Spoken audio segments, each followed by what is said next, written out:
We're just two friends who love the movies, call each other every morning.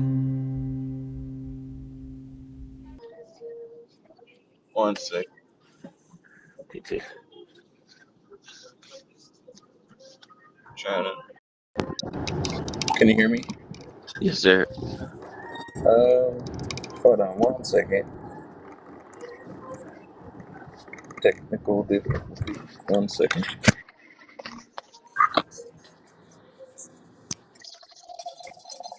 Un minuto, por favor. What did you say? I was saying un minuto, por favor.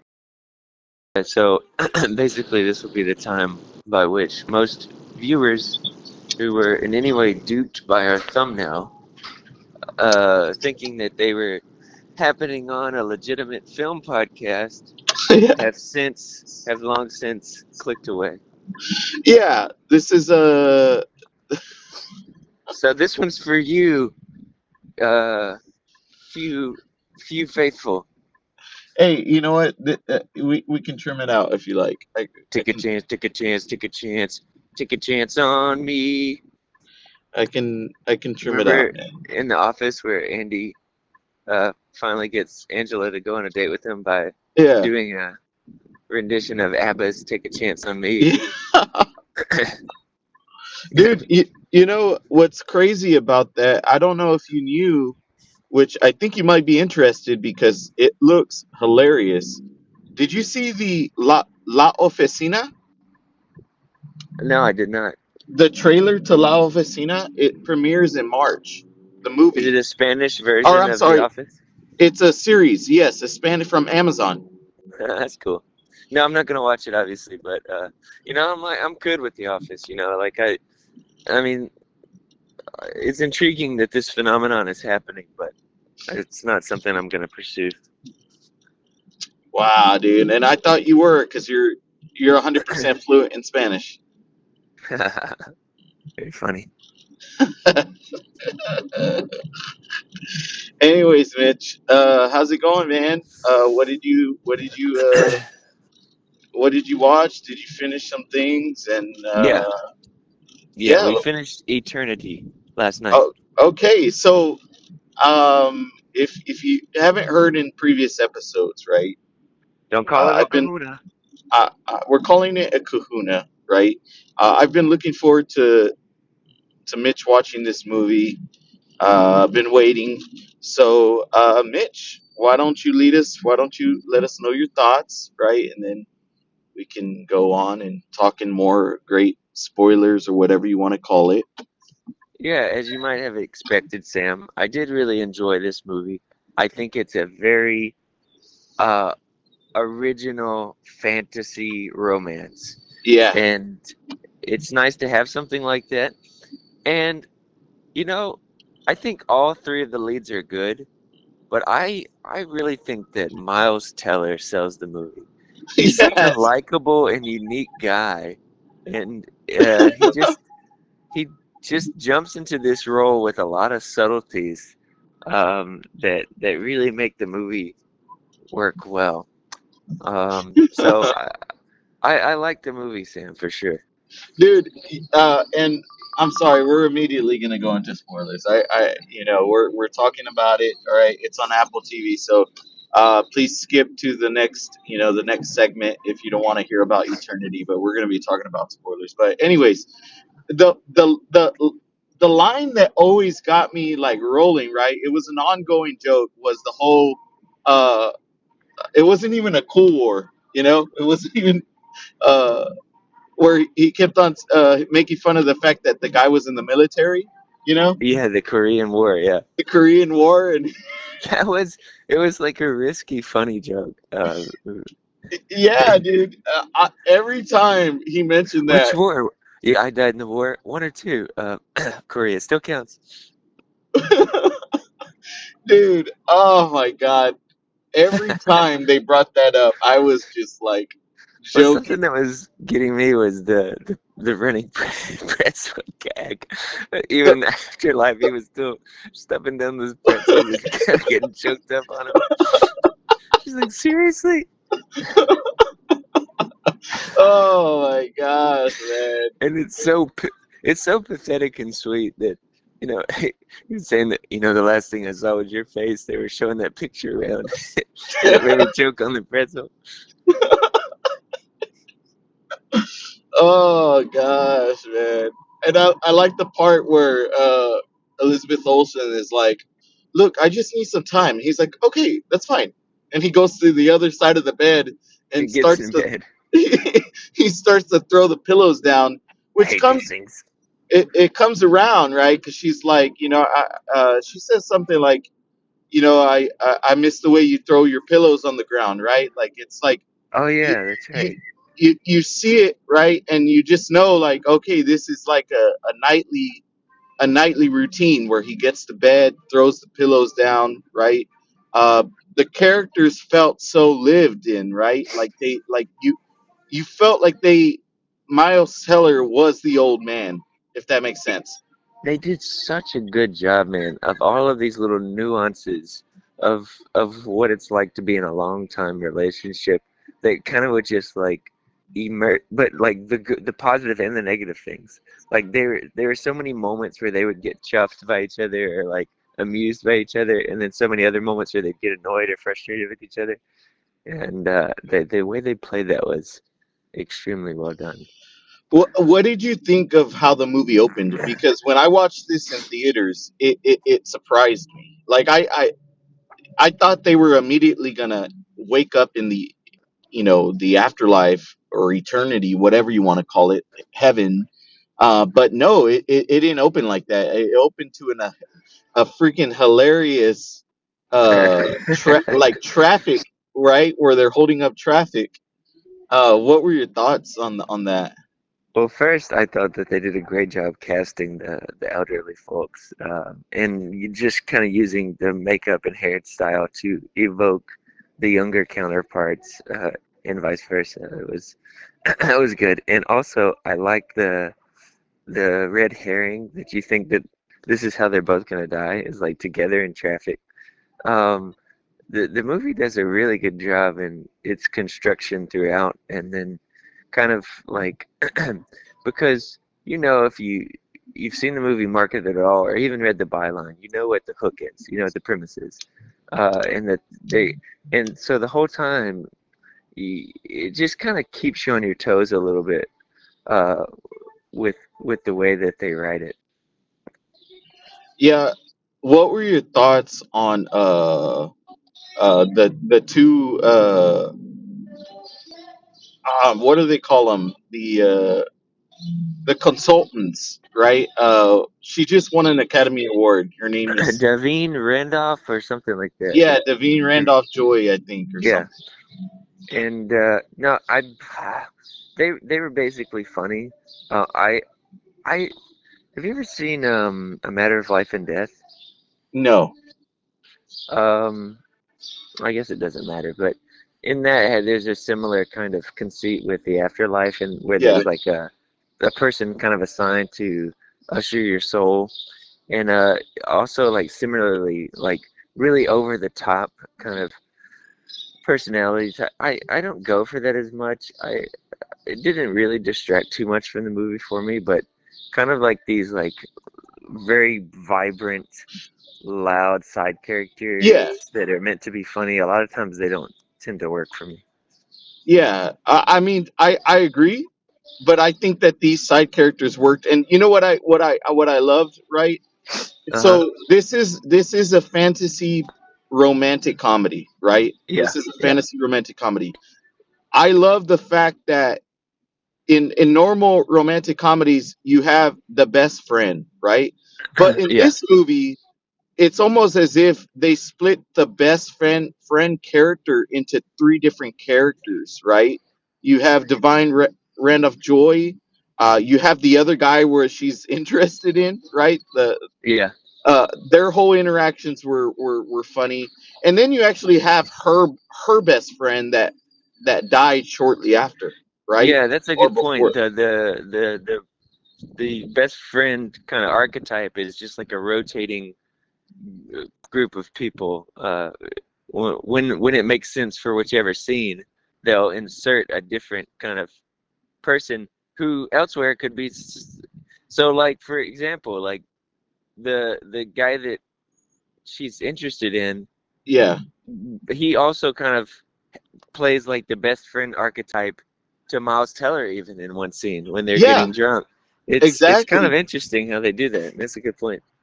Yeah, I thought that was very unique, right? Because I was expecting, okay, in any other movie you would have uh her actual best friend play that role, right? Yeah.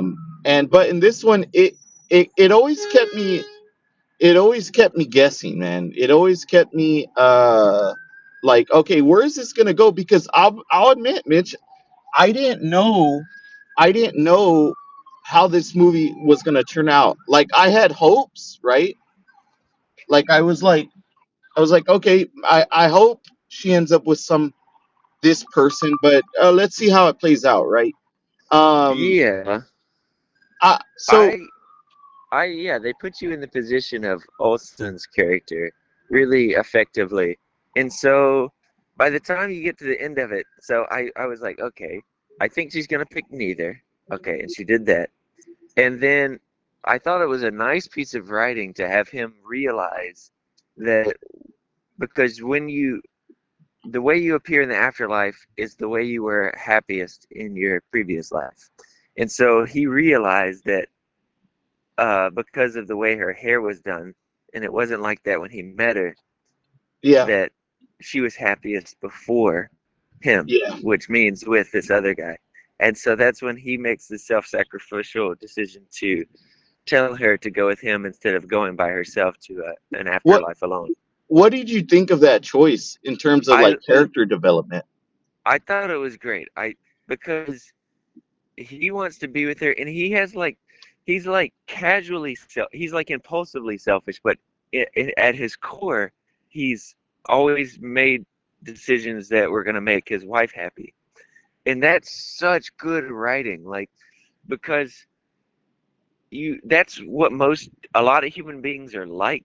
Like if somebody's working really hard to be a good person, that doesn't mean that they're not going to continue to have that impulse to make.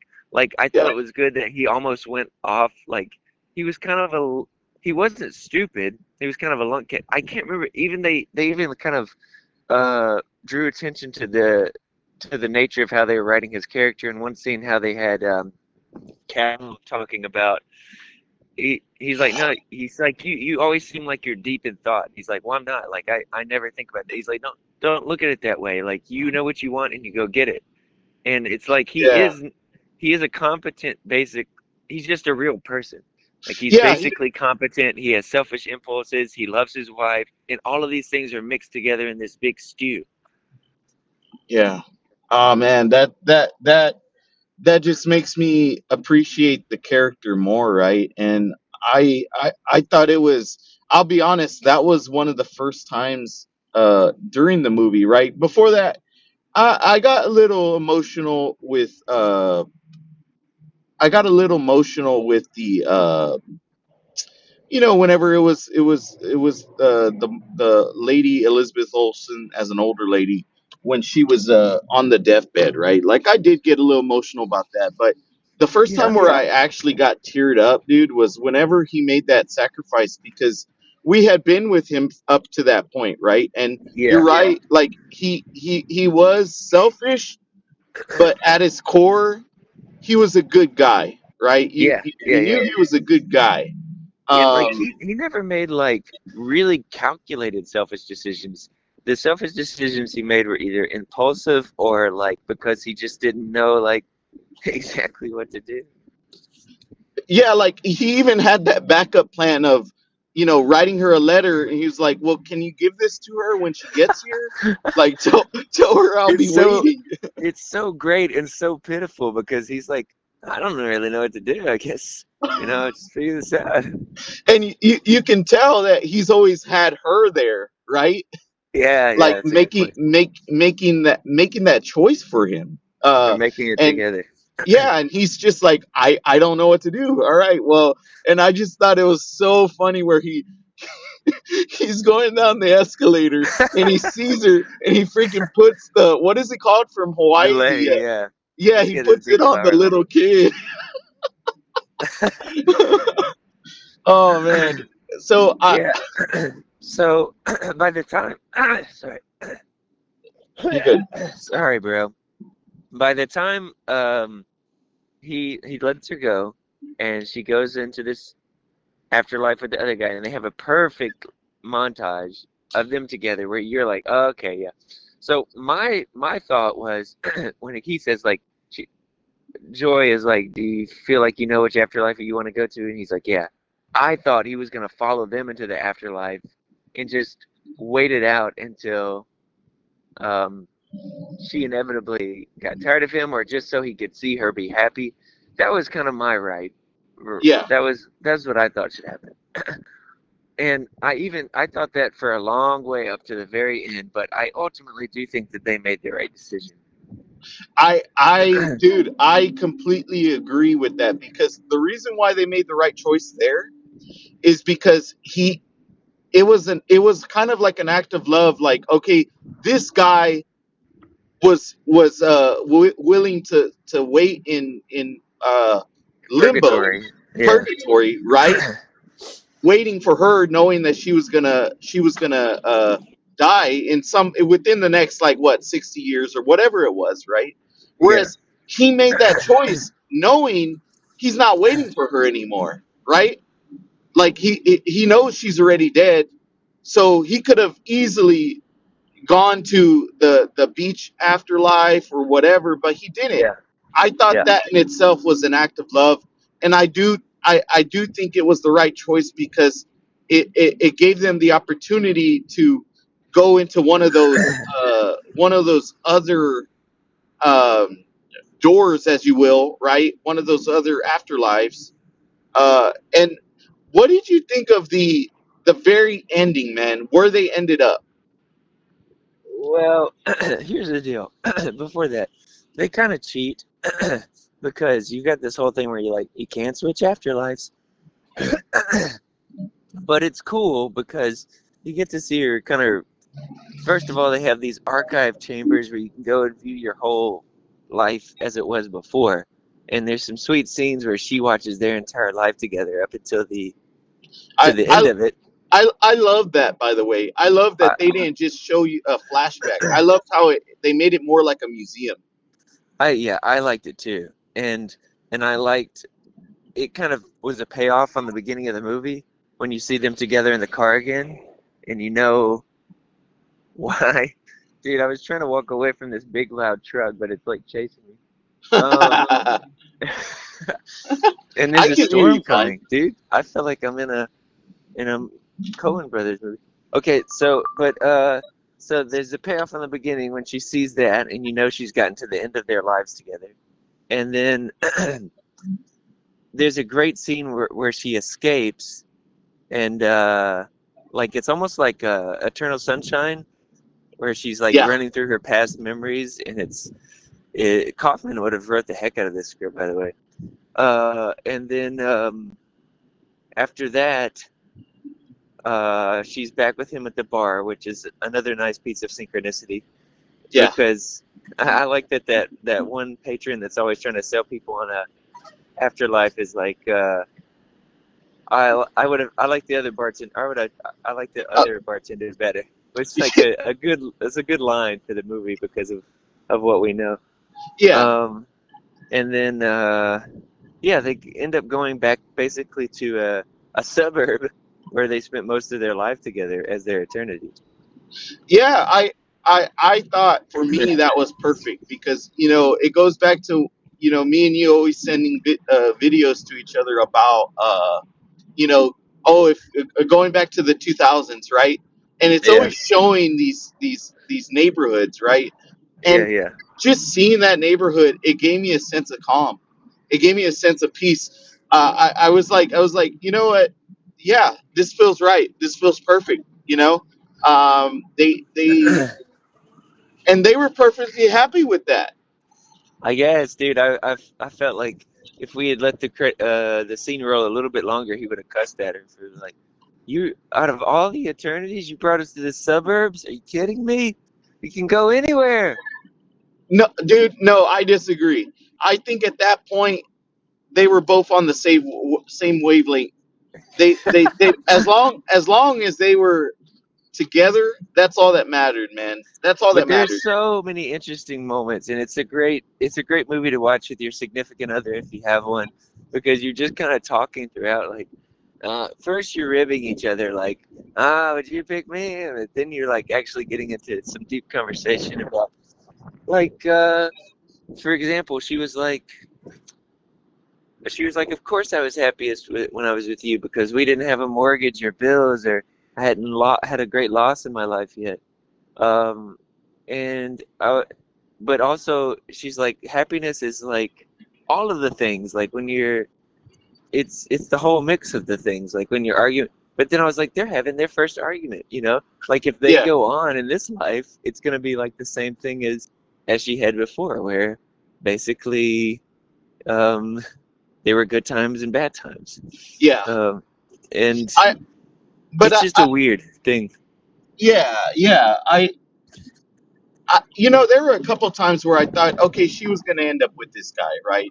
But they were very brief. I always secretly wanted her, from the very beginning. I wanted her to end up with Miles Teller, but I do admit there were a couple times where I thought that she was going to end up with this guy, right? And there I were a couple of times where I thought she might end up by herself for real too. Yeah, yeah, and that's why I think the script is so damn good, man. I do like the whole. They had so many running gags, dude. But one of the ones that made me laugh was the gender reveal party. Uh-huh. Do you remember that one? Yeah. The one where she finally goes to the mountains, and that couple is telling her how they died. Had a gender reveal. Gender reveal. Uh, Oh man, it's so funny, man. People die at So these things. and her face, she looks away and she's like, you could tell just by her facial expression that she was thinking about her husband, right? Like, oh Yeah. man, I remember when he said this. um, yeah, it's interesting that you say that Kaufman would have wrote that. I honestly, I think this is the kind of movie that he would have wrote, but it's pretty great to see that we have a smart script like this, right? Even though it may be flawed, but I found this movie very refreshing. And I know I told you maybe I sold it a little higher than what you eventually thought it was, but I still stand by it because I did rewatch it a second time with Vanessa on Valentine's. Uh, Uh, I do think, in my opinion, it's probably my favorite romantic comedy in a few years. Uh, and I absolutely loved it. I thought it was endearing. I thought it really showed how relationships are, right? You mix the good, you mix the bad, right? You have mortgages, you have fights, but that's what makes a happy life, right?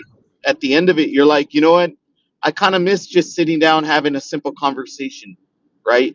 And it made me appreciate, sitting down with Vanessa, whether we're having a coffee, whether we're just looking outside the window. So yeah, that's why this movie is. I find it very dear to my heart, and I'm glad you liked it. I hope Lori liked it. I think so, and I kind of was trying to take the temperature of what she thought about it. There were definitely some moments where she lit up, and definitely some moments where she was like, I don't know. But we'll see over the next few days what she felt about it. But I mean, honestly, man, you appreciating it the way that you did helped me appreciate it more. And I think that's a great thing that people do for each other that enjoy films and enjoy talking about them together is like because of how much you were enthused by it and invested in it. When I went in, I was I was able to get really excited about it as well, and kind of see what's valuable about it. And man, Makes me want to take a sip of coffee and look out the window and appreciate the little things. It does make you appreciate life a little more and think about life a little more. All right, man. Well, I'll let you go. I'm sure you don't want to hear me ordering tacos for my team.